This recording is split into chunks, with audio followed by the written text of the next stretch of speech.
The paternity results arrived in my email at 6:47 in the morning, 40 minutes before my daughter walked down the aisle. I was sitting in my car in the parking lot of the Hampton Inn off I-90, still in the clothes I'd slept in, drinking gas station coffee that had gone cold somewhere around mile marker 34. I hadn't planned to be there. 2 weeks earlier, I'd told my wife I wasn't going to attend the wedding. She looked at me across the kitchen table with that particular silence she uses when she thinks I'm being stubborn. And I told her I'd think about it. I drove 9 hours anyway. Didn't tell anyone. Just needed to see it for myself, I suppose. See what kind of man my daughter had chosen to stand next to at the altar. The email was from a lab in Phoenix.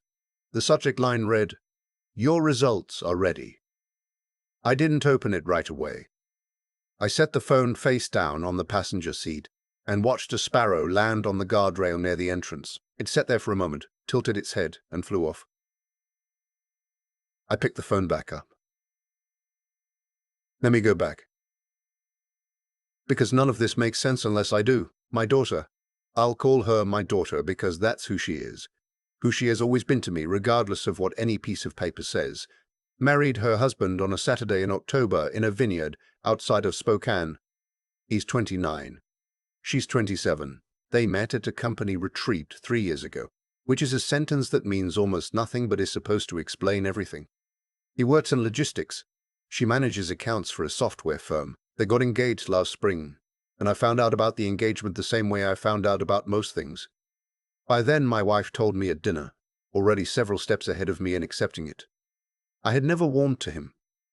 That's the honest version. My wife thought I was being protective in the way fathers get with daughters, that territorial thing that embarrasses everyone. Maybe some of that was true.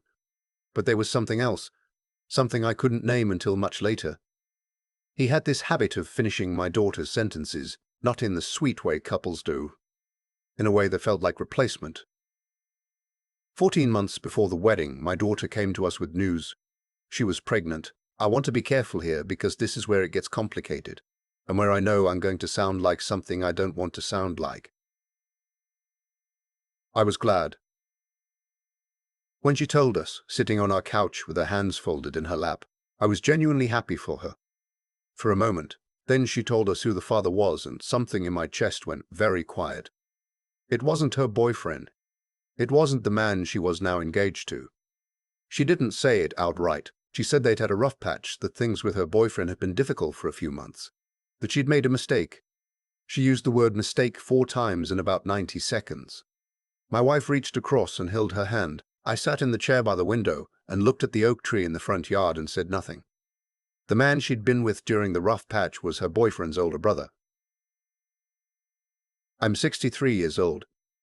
I've worked 31 years as a structural engineer. I have repaired bridges, supervised crews in 4 states, and once talked a young ironworker off a ledge, literally on a span over the Snake River, by spending 40 minutes explaining load distribution. I am not a man who gets easily rattled, but I sat in that chair and felt something shift under me like a foundation giving way. My wife handled it. She always handles things. Within a week, she had spoken to our daughter, spoken to the boyfriend, helped them decide on a path forward. The path forward was this. No one outside the immediate family would know. The boyfriend, now the fiancé, had been told. He had chosen, to his credit or his damage, I still don't know which, to stay, to treat the child as his, to marry my daughter as planned. The brother had been paid to step back. That's the word my wife used, step back. I asked her how much. She told me it wasn't my concern. I asked again. She said $60,000, drawn from my daughter's savings and a portion of an inheritance from my wife's mother that had been sitting in a joint account. I want to be clear that I was never consulted. The plan, as explained to me over several tense conversations, was clean. The fiancé knew. The brother had signed something, an informal agreement drafted by a friend of the family who had passed the bar in Idaho. No one else needed to know. My daughter was going to have her baby, have her wedding, have her life. The rough patch was a rough patch. People move past rough patches. I agreed to nothing, but I said nothing either. I went to work the next day and stared at stress calculations until they stopped making sense. And then I drove home and ate dinner and asked my wife how her sister was doing, and that was that. What no one had told me was that my daughter, at some point in the first trimester, had quietly ordered a prenatal paternity test through one of those direct-to-consumer labs, not to confirm anything. As she explained it to me much later, she thought she already knew. She thought she was doing it for herself, the certainty, so she could stop wondering. The test required a cheek swab from the potential father. She had gotten one from her fiancé. She had also, somehow, gotten one from the brother. I still don't know how she managed that part, and she's never fully explained it, and I've stopped asking.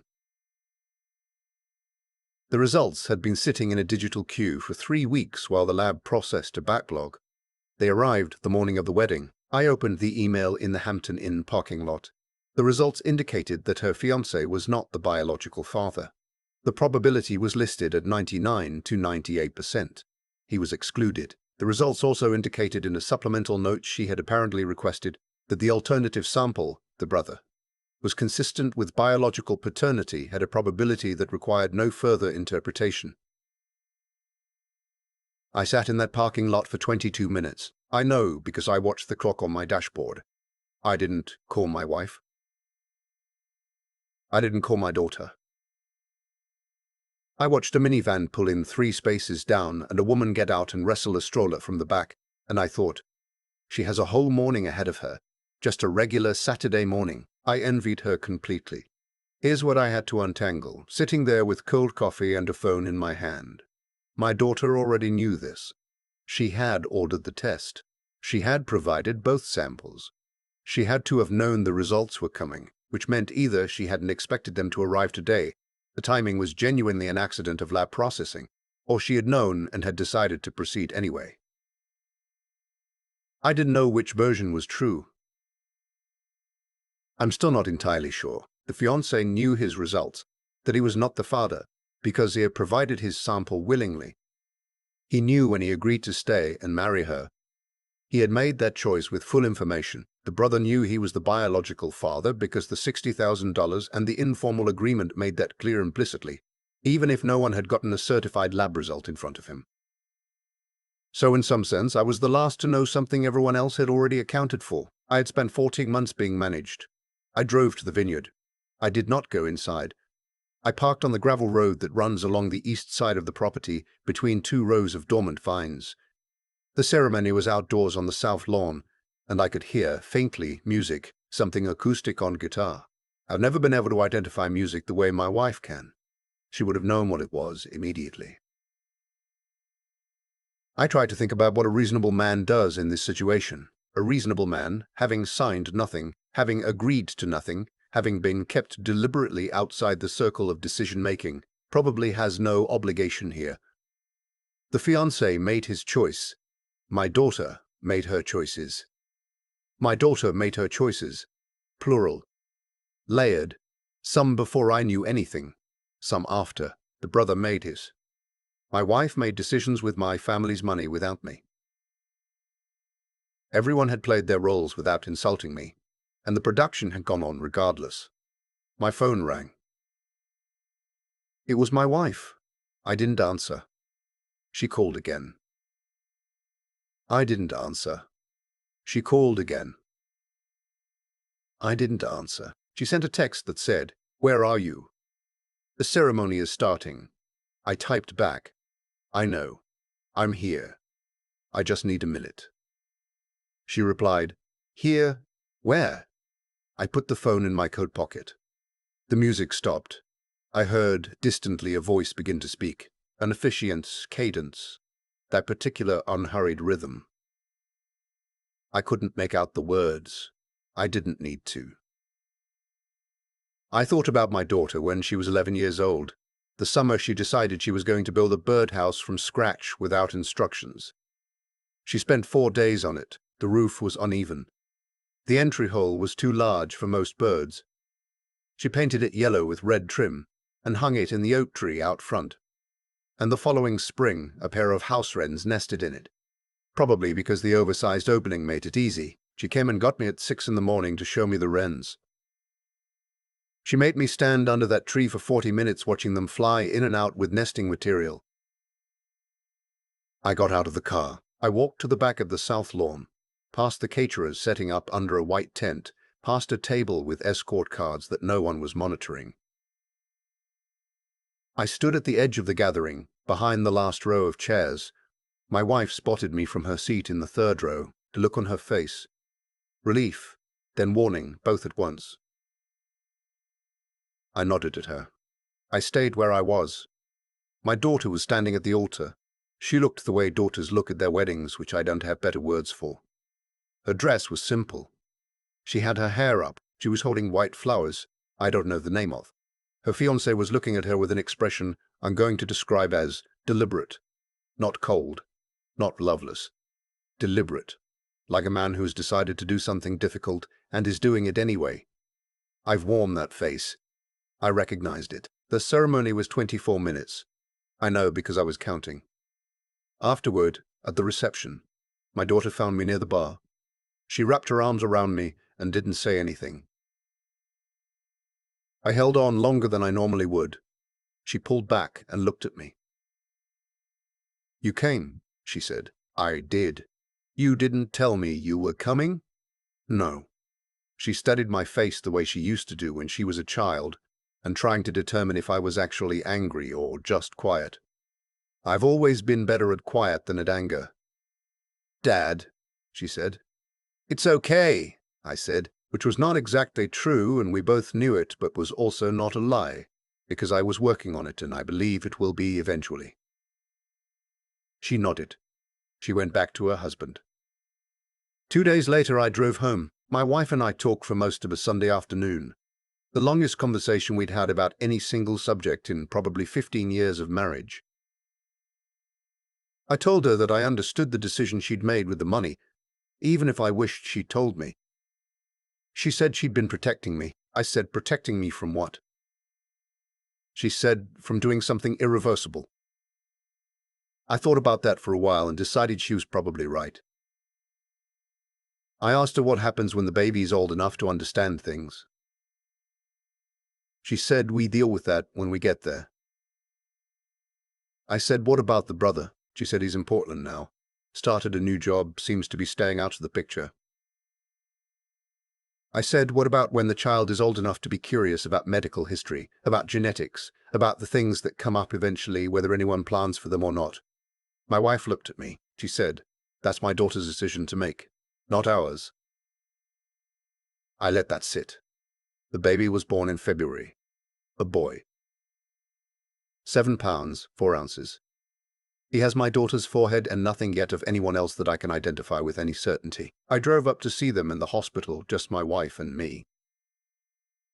We stood in that room and my daughter put him in my arms and he looked up at me with the unfocused gaze that newborns have.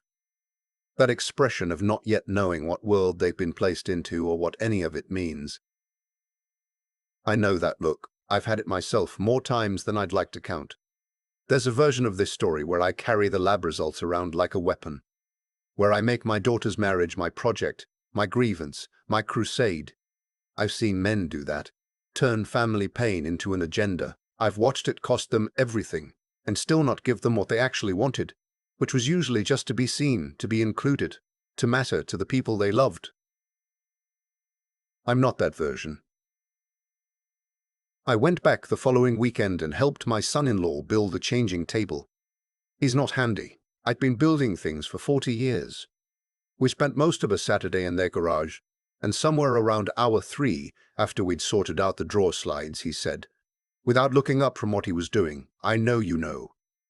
I said, I know. He said, I'm going to be his father. I said, I can see that. We finished the table. It's solid, the joints are tight. That child is going to have a changing table that outlasts us both. And I say that as a structural engineer who is particular about joints.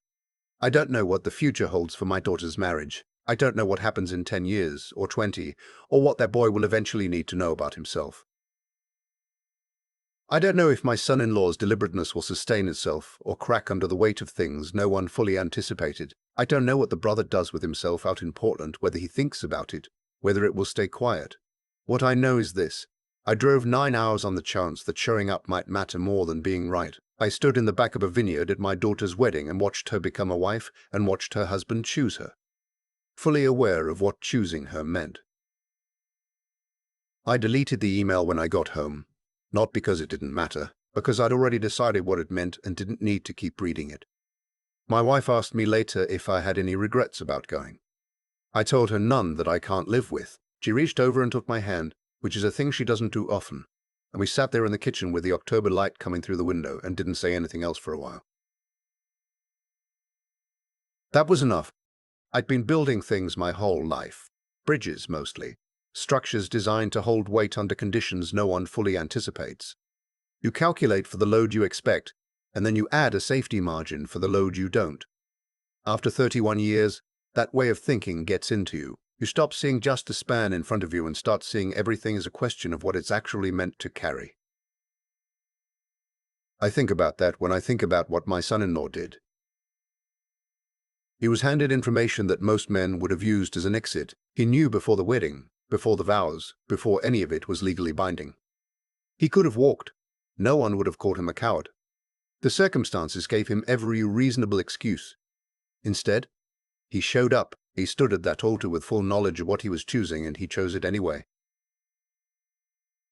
That's not naivety. That's a specific kind of moral seriousness that I don't think gets talked about enough. The willingness to do the harder right thing when the easier wrong thing is sitting right there, dressed up as freedom. I didn't make it easy on him. I want to own that. For over a year, I kept my distance, stayed skeptical, gave him nothing to work with. I told myself I was being protective. I was partly just being proud. There's a version of integrity that's really just stubbornness, with better posture, and I've worn that version more than I'd like to admit. It took standing in a garage on a Saturday afternoon, watching a young man struggle with drawer slides and quietly tell me he intended to be a father to that child, for me to see the difference between the man I'd assumed he was and the man he was actually becoming. What I keep coming back to is this: the outcomes in this story weren't random. My daughter made a serious mistake, and she didn't run from it. She went looking for the truth herself, ordered that test, got both samples. That took a particular kind of clarity, facing something you'd rather not know. My wife moved quickly, made hard calls, kept the family from fracturing entirely. My son-in-law dug in when digging out would have been easier. None of these were accidents. They were choices made by people who understood, on some level, that the way you respond to the worst moments is what actually defines you. I drove 9 hours on a Saturday morning with no invitation and no guarantee of how I'd be received. I stood in the back of a vineyard and watched my daughter get married. And I didn't say a word about the email in my pocket. Not because I'd decided it didn't matter, because I'd decided something else mattered more. Being present. Being her father. Not turning my knowledge into a weapon just because I had the right to. That boy in my daughter's arms doesn't know any of this yet. One day he might. I don't know what that conversation looks like, or who has it, or when. What I know is that the people around him, imperfect, complicated, all of them, have already shown him something worth inheriting. They faced the hard thing. They stayed. I finished that changing table. The joints are tight. It'll hold.